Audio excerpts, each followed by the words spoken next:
I'm thinking, though, about now where we're at and the notarial certificate and the particular uses on the day-to-day. One of the things I ran into, because I utilized the emergency legislation when COVID first occurred and allowing online or remote notarization. It wasn't electronic, but it was remote, right? Via video conferencing like this. Someone would sign, they'd mail the document back to me, and I would then stamp it. I had to alter the notary acknowledgement. And some lenders, when going for funding approval to get the deal closed, fought me on that.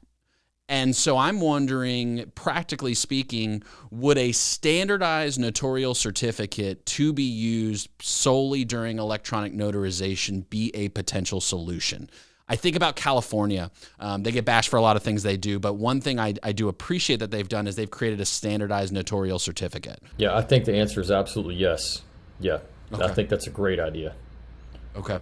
And that's the kind of feedback we need, for people like you and others that are actively engaged in the process. It's excellent feedback.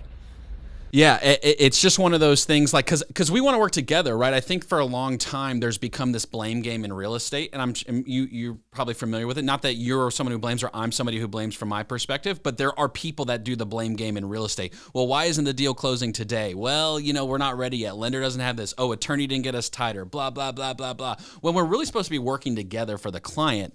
So this is just one of those opportunities of a reset. I think of that as this bill as in general. One of the things I'm interested in, and what I want to do is help bridge that gap. And let's take a moment to say, okay, everyone's supposed to be working together in unison.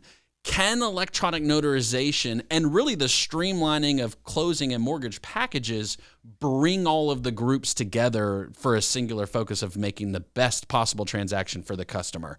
That's the perspective I come at with it. Yeah, and I think that is the right perspective. That's exactly how I see it as well. And that's how we got to where we are. Today, the fact that we even, have this bill enacted, by the General Assembly and signed by the governor, a complete bipartisan process with support on both sides of the aisle. We've got a lot of feedback from those who work in, various industries who benefit from this, and clients as well, and different interest groups have, got behind this. But, when you're making law, it's kind of a continuous process of trying to perfect it. You're going to come across something that, oh, wait a minute, I should have thought about that, or we could do that different. And the fact that we're having this conversation, I think, is encouraging. And like I said, we're going to stay in touch with Secretary of State and state IT department as we work through this to find out kind of what does a platform look like as we go into next year.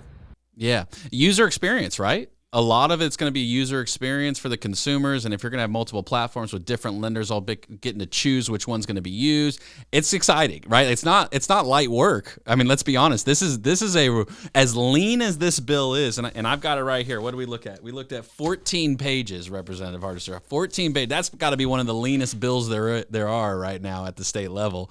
Yeah. But it's a lot of work to do on it. So anything we can do to help and encourage and push forward is fantastic.